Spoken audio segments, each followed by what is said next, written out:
So I had somebody contact me the other day. She's just getting into business, and she has a secure job. She's a banker, but she's starting a business with a friend, and she's basically getting from a situation where she's been secure for her whole life and had a paycheck to starting this new thing where it's a little bit more unsure, but it's part of her dream and it's part of what she wants to do. And her question for me was this: how do you get around that fear? That fear of not having a certain paycheck, or that fear of moving forward with something that you're not really certain with. And my answer is this, and it probably goes back to something a lot of you know from the military, um, but something a little bit deeper here. The first is this: you know, courageous people, as we know, don't avoid feeling fear, they act in spite of it, right? So the fear's always there, you're scared, but you do what you have to do anyway, right? And I think that that's a particular answer, but there's something deeper here that we have to get into. And that's the fact that fear in and of itself, it's an emotion, we feel it, but it's a lie, right? And the reason why it's a lie is when you think about our reasons for fear. Take death, for example. We fear death, but why do we fear death when it's going to come to us anyway, right? At some point in our lives, we're all going to die.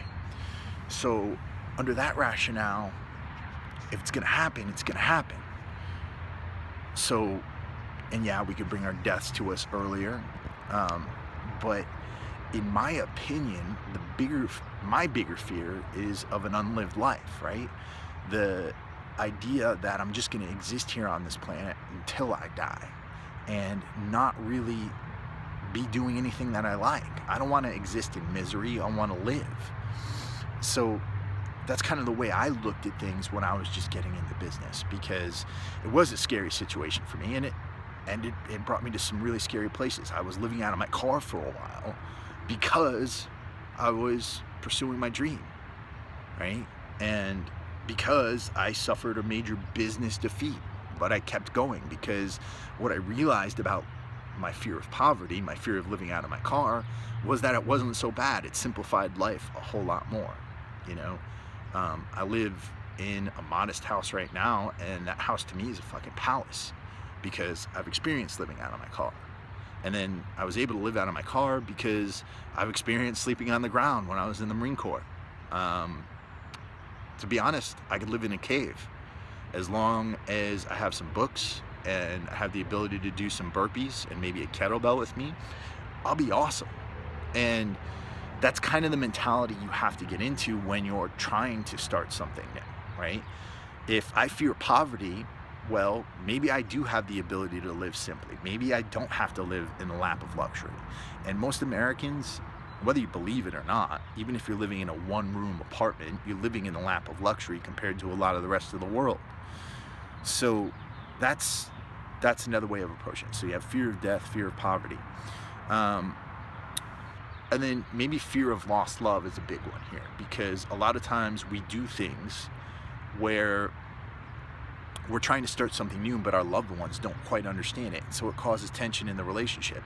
And so we're worried that by following that dream, we're going to increase that tension and we're going to lose our significant other. But the reality there is this: would you be happy with a person who didn't want you to pursue your dreams? Would you be happy with a person who didn't want you to act like you? Would that person be in any way good for you, right? And my belief is that you can't be a good partner to somebody unless you're complete and you're following everything that you want to do with your life. And if you're not, then there's gonna be some tension there because you're not gonna be happy. Wow, my hair is all over the place. I did not put gel in it this morning. I just PT'd, sorry. If you're not, you're gonna be unhappy. You're gonna be unhappy deep inside. So you're not gonna be the best partner you could be for that person. So we've got fear of death, fear of poverty, fear of lost love. Then there's fear of disease. Fear of disease really wouldn't come in play here. And then there's a couple of other fears there. I can't remember them. But the bottom line is, fear is a lie. Fear is a lie that you're telling yourself, because what you're about to do is very uncomfortable. Anytime you're about to step into an uncertain situation, it brings discomfort. But the thing about comfort is comfort traps us. Comfort traps us into believing that we're going to be safe where we are, and so it keeps us in the same place and doesn't ever allow us to move forward. When you're feeling uncomfortable, that's usually a sign of growth. That's usually a sign that you're about to do something that's going to change your life in some way. And if you do it in the proper way, it can change your life for the best. It can make you very happy.